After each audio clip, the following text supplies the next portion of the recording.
Perlu diperhatikan dua peraturan baru mengubah standar kompetensi jabatan fungsional. Melalui Peraturan Menteri Pan-RB Nomor 1 Tahun 2023 dan Peraturan BKN Nomor 3 Tahun 2023, penyusunan standar kompetensi jabatan fungsional akan segera ditetapkan. Fokus pada pengelolaan kinerja yang berorientasi pada hasil, sehingga peningkatan kinerja dan pengembangan karir pegawai ASN dapat digesa. Perubahan ini bertujuan meningkatkan profesionalisme di berbagai bidang. Langkah pertama adalah identifikasi kebutuhan kompetensi. Memiliki standar kompetensi dan kualifikasi jabatan yang sesuai dengan tuntutan fungsi jabatan atau kerjanya. Setelah itu, pemangku jabatan fungsional dapat ditempatkan sesuai dengan kompetensi yang dimiliki. Validasi penyusunan standar kompetensi ini melibatkan berbagai pihak terkait. Selanjutnya, standar kompetensi yang dirumuskan tersebut harus diaplikasikan. Setiap ASN diwajibkan memenuhi standar baru ini. Tujuannya adalah peningkatan kinerja pemerintahan. Proses ini membutuhkan kerjasama antar berbagai instansi. Standar kompetensi juga harus mengikuti tuntutan dinamika zaman. Ini adalah langkah besar menuju Indonesia yang lebih profesional. Penjelasan lanjutan terkait perpindahan jabatan fungsional.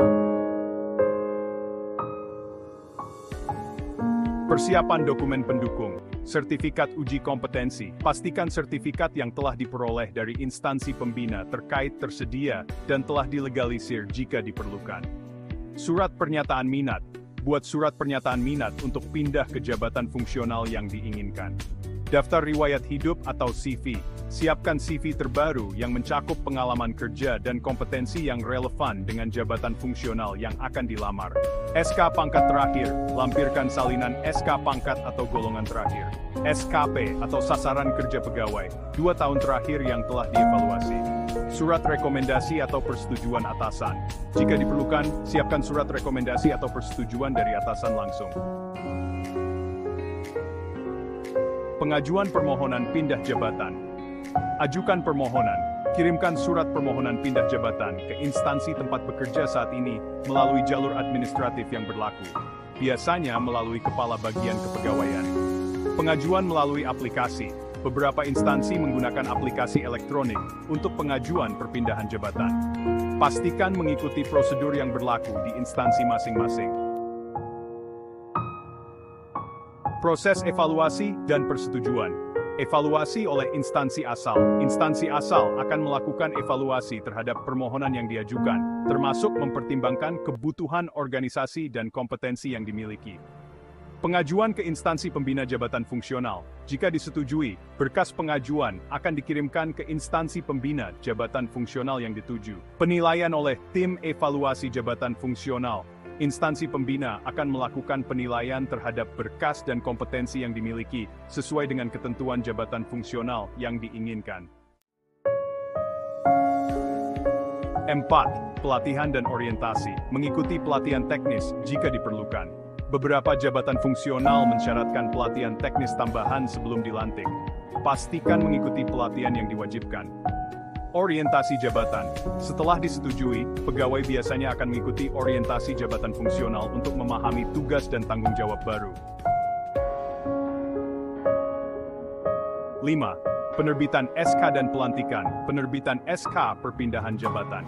Setelah semua proses selesai, SK perpindahan jabatan akan diterbitkan oleh pejabat yang berwenang. Pelantikan. Pegawai yang telah mendapatkan SK akan dilantik dalam jabatan fungsional sesuai dengan ketentuan yang berlaku. 6. Pelaksanaan tugas dan tanggung jawab. Mulai menjalankan tugas jabatan fungsional. Setelah pelantikan, pegawai harus mulai menjalankan tugas sesuai dengan deskripsi jabatan fungsional yang telah ditetapkan. Penyesuaian dengan sasaran kinerja. Pastikan kinerja sesuai dengan sasaran yang telah ditentukan dalam jabatan fungsional baru. 7. Monitoring dan evaluasi berkala. Pemantauan oleh atasan langsung. Atasan langsung akan melakukan pemantauan dan evaluasi berkala terhadap kinerja pegawai dalam jabatan fungsional baru. Penilaian kembali kompetensi. Secara berkala, kompetensi pegawai akan dievaluasi kembali untuk memastikan kinerja tetap sesuai dengan harapan. Peraturan Kepala Badan Kepegawaian Negara atau Perka BKN nomor 23 tahun 2011 mengatur pedoman penilaian kompetensi pegawai negeri sipil.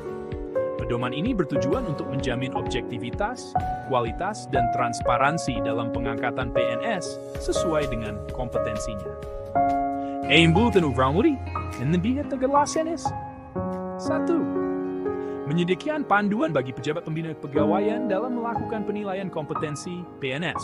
2. Ruang lingkup meliputi kelembagaan dan personel unit penilaian kompetensi dan tim penilai kompetensi, mekanisme penilaian kompetensi, serta laporan dan evaluasi. Definisi dan konsep utama kelembagaan dan personel, mekanisme penilaian, pelaporan dan evaluasi. Penilaian diikuti dengan pelaporan hasil dan evaluasi yang menjadi dasar pengambilan keputusan dalam pengangkatan PNS. Yay! Tai! Peraturan Kepala Badan Kepegawaian ini masih berlaku ya?